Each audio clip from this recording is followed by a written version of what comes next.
এই সামারে ইউনিভার্সাল ক্রেডিটের আওতায় থাকা লাখ লাখ মানুষ ইউ সহ অন্যান্য দেশে ঘুরতে যাবেন।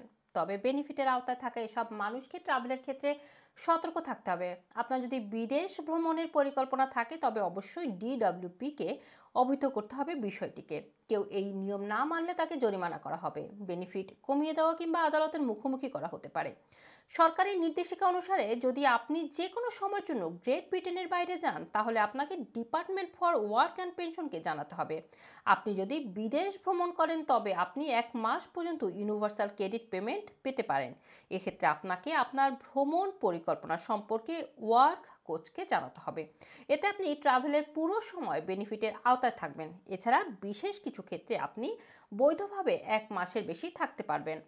আপনার বিদেশে থাকাকালীন পরিবারের কোনো ঘনিষ্ঠ সদস্য মারা গেলে আপনি আরও 1 মাস পেমেন্ট পাবেন। এছাড়া আপনি বিদেশে থাকাকালীন 6 মাস পর্যন্ত ইউনিভার্সাল ক্রেডিট পেতে পারেন যদি আপনি চিকিৎসার জন্য বিদেশ ভ্রমণ করেন, আপনার পার্টনার বা সন্তান চিকিৎসার জন্য বিদেশে থাকে। সেক্ষেত্রে কিন্তু আপনি 6 মাস পর্যন্ত ইউনিভার্সাল ক্রেডিট পেতে পারেন।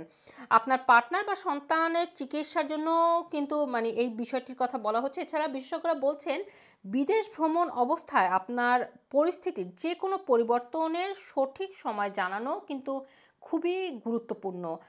তাছাড়া বলা হচ্ছে আপনাকে যদি এটি না জানান তো সেক্ষেত্রে আপনার কিন্তু জরিমানা হবে, ইউনিভার্সাল ক্রেডিট বাতিল হওয়ার কথাও বলা হয়েছে। এছাড়া যদি কর্তৃপক্ষের সন্দেহ হয় যে আপনি ইচ্ছাকৃতভাবে ডিডব্লিউপি এর যে কোনো পরিবর্তন সম্পর্কে আপনি জানাননি তাহলে কিন্তু আপনার বিরুদ্ধে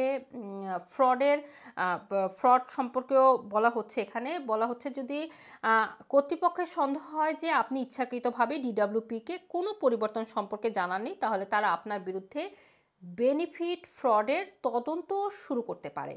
রুমানা রাখি, রানা টিভি, লন্ডন।